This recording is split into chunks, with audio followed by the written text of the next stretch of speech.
Imagine you buy a house, a beautiful, pristine, architecturally perfect house. You get the keys, you walk through the front door, and you turn the kitchen faucet to get a glass of water.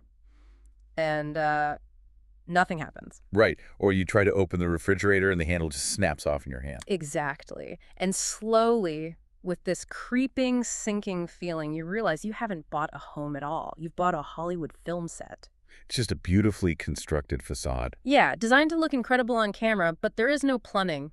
There is no wiring. It is entirely hollow. Because it's constructed for an audience, Yeah. right? Not for an actual inhabitant. And the terrifying part is how easily that physical metaphor maps onto human psychology. Oh, absolutely. We spend decades building these elaborate facades. I mean, our careers, our social media presence, our public reputations, making sure the lighting is absolutely perfect from the street. While completely neglecting the internal infrastructure. Exactly.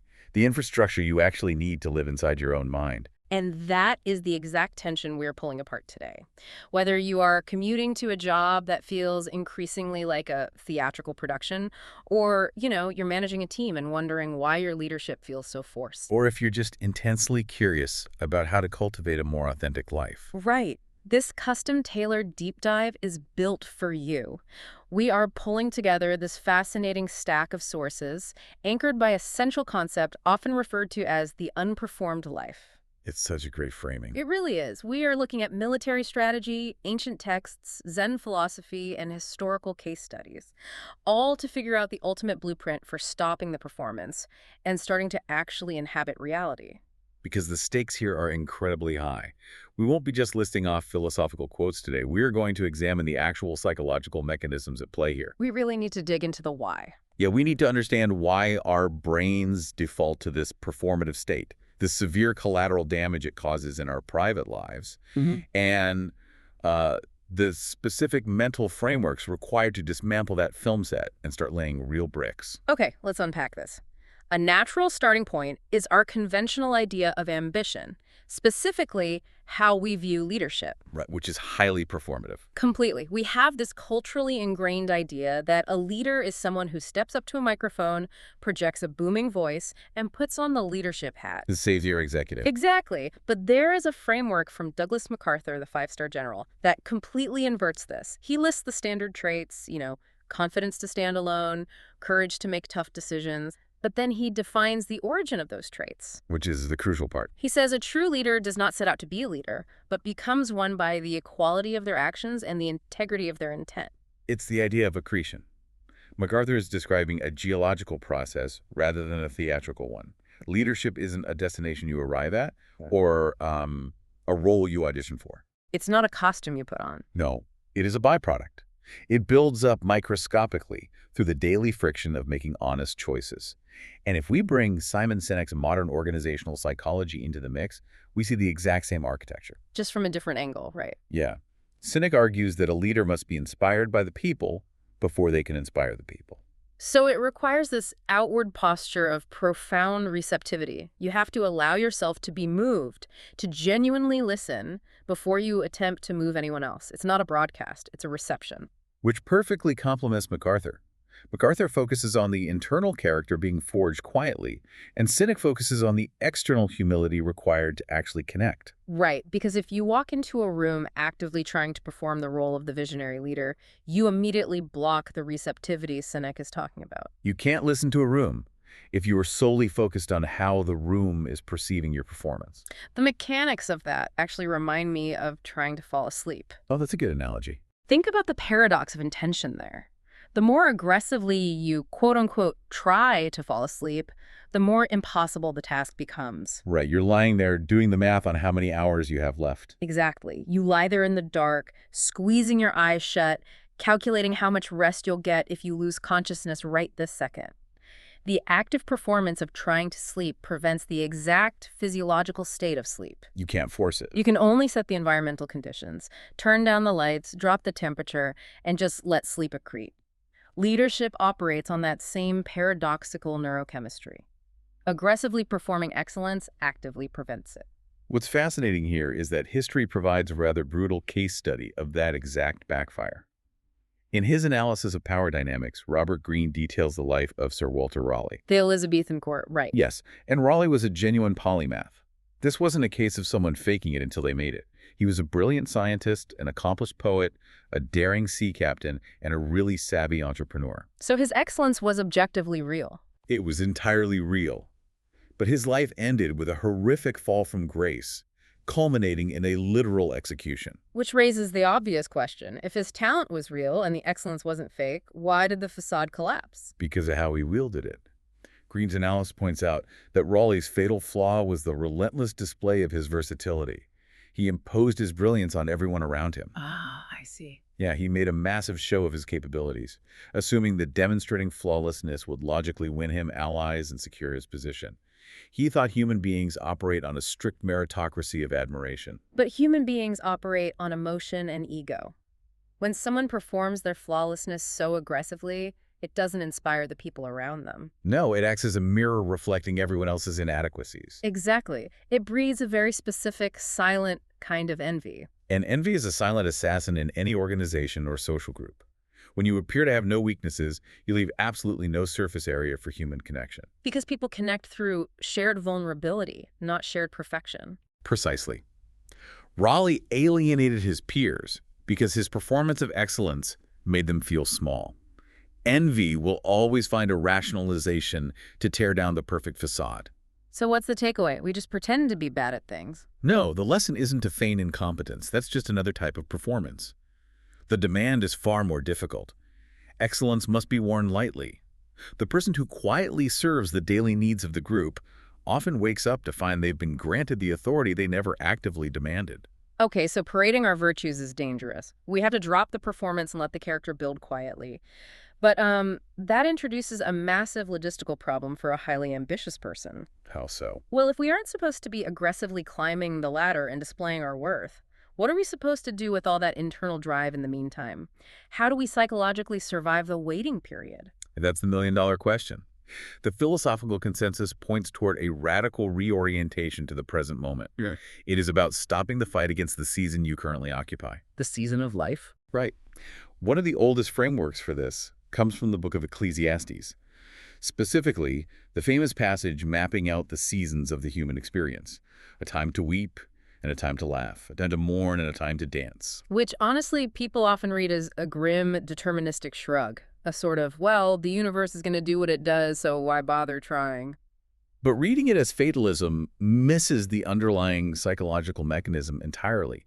It is actually profound permission. Permission to do what? It's a mechanism for cognitive relief. The wisdom of Ecclesiastes isn't about perfectly predicting the future. It's about accepting the inherent authority of the present condition. It's giving yourself permission to inhabit the reality of the season you are actually in, rather than the season you wish you were in. Let's look at it through the lens of biology. Think about a deciduous tree in the middle of winter.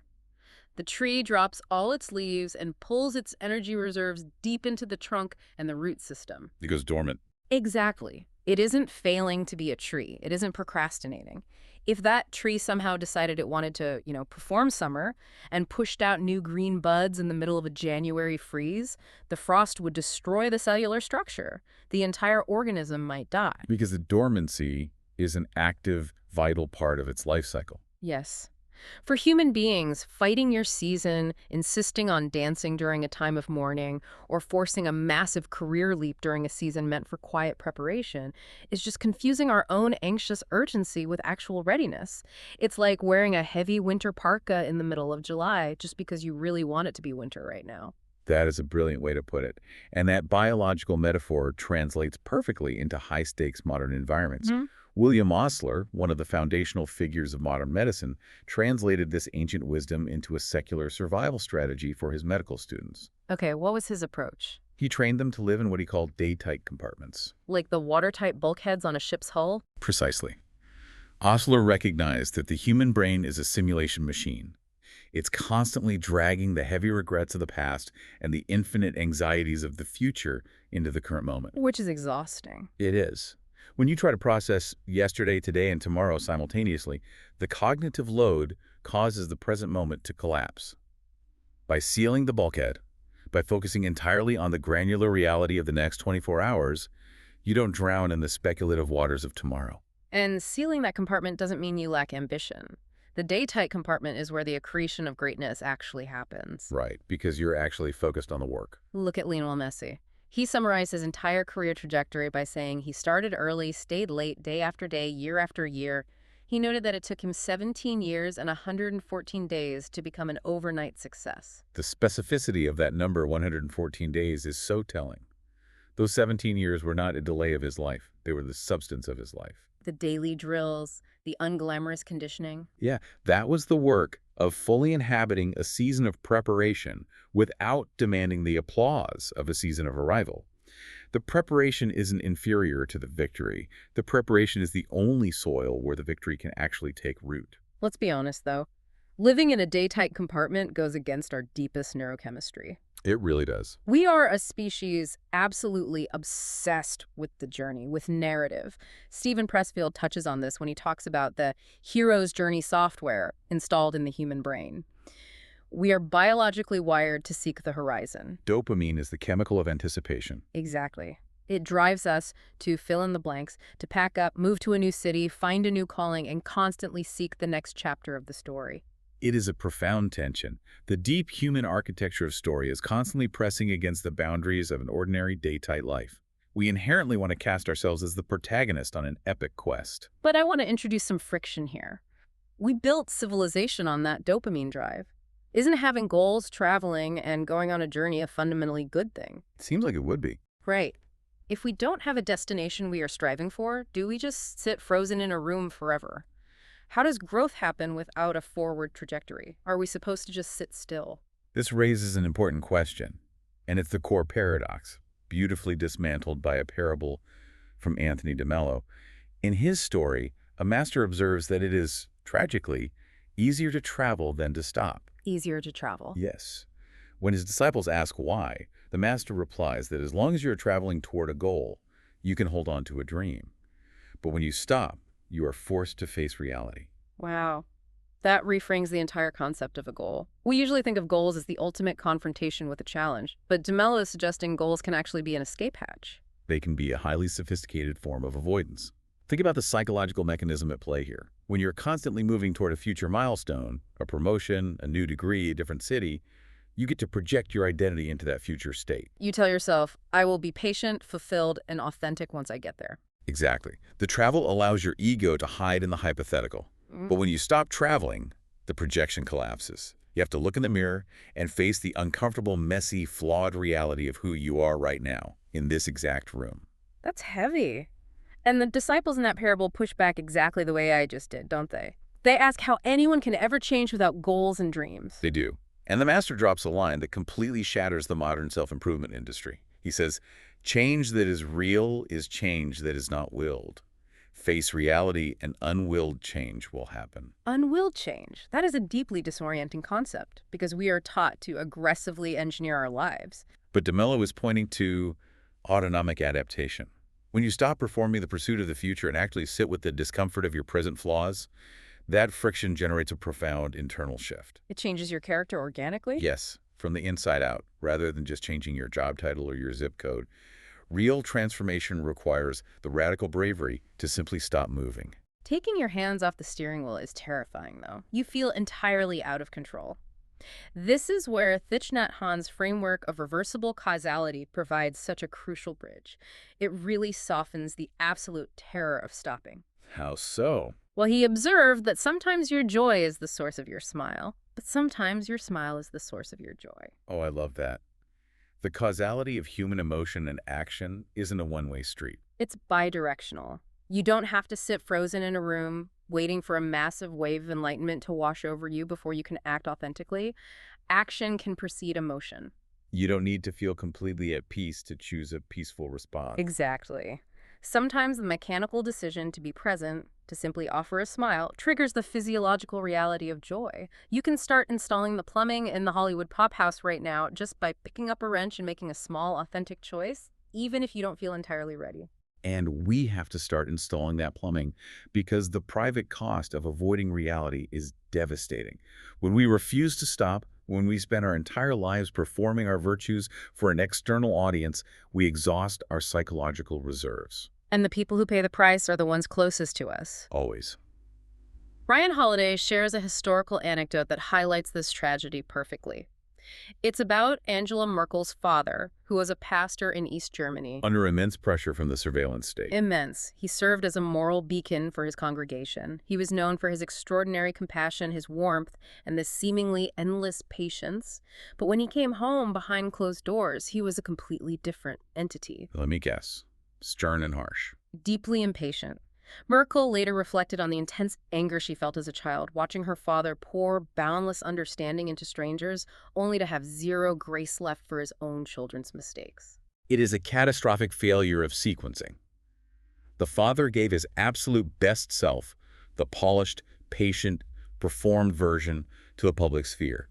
And because that performance required such massive cognitive and emotional energy, he was entirely depleted. He had absolutely nothing left in the reservoir for his private life. John Wooden, the legendary basketball coach, diagnosed this exact sequencing error when discussing mentorship.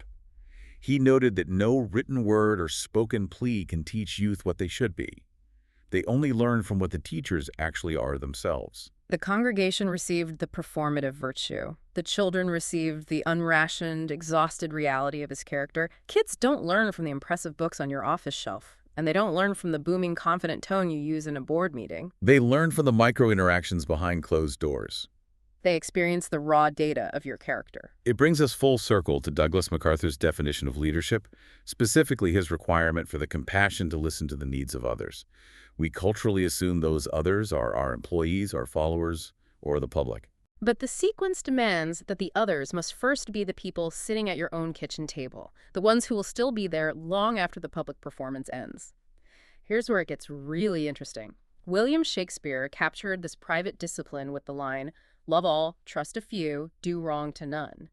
That isn't a public relations strategy. It's an internal operating system. Yes, a quiet internal operating system. It has to be practiced in the unperformed spaces of your life first. If you try to reverse the sequence and export it to the public before it is true in private, you are just building another film set. And as we saw with Walter Raleigh, eventually, the lighting rigs fall down. Stripping away that performance requires us to confront the ultimate reality check. We have to look at our final accounting. This is where the text of Ecclesiastes delivers its heaviest blow. It states plainly, all come from dust, and to dust all return. It forces a confrontation with our absolute limit. It is the ultimate non-negotiable deadline. But it's crucial to understand how the writer of Ecclesiastes uses that deadline. It isn't deployed to induce nihilism or despair. No, the text immediately pivots to say there is nothing better than to be happy and do good while we live. The reality of mortality doesn't diminish the value of a Tuesday afternoon. It radically clarifies it. When you truly internalize that the performance has a hard stop, spending your painfully limited time acting for an invisible audience starts to look completely absurd. The poet Christina Rossetti framed the stakes of this limited time perfectly. She asked what could possibly be sadder than work left unfinished, and answer her own question, work never begun. Oh, wow. An unfinished work at least possesses the dignity of an honest attempt. The tragedy is the work never begun. The authentic life you kept delaying because you were too busy traveling, too busy performing the hero's journey, too busy waiting for the perfect season to finally be real. Theodore Roosevelt famously said, "Believe you can and you're halfway there." It's an incredibly potent thought. But when you place it next to the stark reality of Ecclesiastes, you realize that belief is quite literally only half the distance. The other half is the unglamorous, repetitive daily work inside those day-tight compartments. Belief without the daily work is just perpetual traveling. Daily work without belief is just exhausting toil. You need the synthesis of both. There's an instruction from White Elk that weaves all these threads together. He said, "When you were born, you cried, and the world rejoiced. Live your life so that when you die, you rejoice and the world cries." That's beautiful. It's not an instruction to chase historical fame. It is an instruction regarding deep, unperformed presence. It means living so fully and with such fierce authenticity that your departure creates a genuine, felt vacuum for the people who actually knew the reality of your character. So what does this all mean? How do we operationalize this? There is an anonymous quote that serves as the ultimate paradigm shift for everything we've discussed today. Don't do good so that you go to heaven. Do good so that you don't live in hell. Wow. It moves the entire conversation out of the realm of future theology and drops it directly into immediate psychological reality. If you are performing goodness purely for an external reward, for the applause, the promotion, the historical legacy, you are locking yourself inside a psychological hell in the present moment. You are plagued by constant Did anxiety. I do enough? Will I be noticed? Is the audience paying attention to my versatility? It's exhausting, but doing good simply because it has accreted into your character, doing it because it is the season you have chosen to inhabit, that brings immediate relief. Goodness ceases to be a strategy and simply becomes a state of being. It is the ultimate refusal to be a tourist in your own existence. Before we wrap up, I want to leave you with one final thought to explore on your own. Let's hear it. In our current, hypervisible, intensely networked era, absolutely everything from our morning coffee to our career milestones is broadcast, curated, and optimized for public consumption. Given that reality, what if the ultimate act of modern rebellion is to deliberately cultivate a deeply rich, profoundly complex area of your life that absolutely no one else ever gets to see? What if the most vital part of your humanity is the part that remains entirely, stubbornly unperformed? That is a question worth carrying with you today. Are you building a home you can actually live in, or are you just adjusting the lighting on a film set? Take these frameworks, close the watertight doors on yesterday and tomorrow, and see what happens when you finally stop traveling. Thanks for joining us on this deep dive.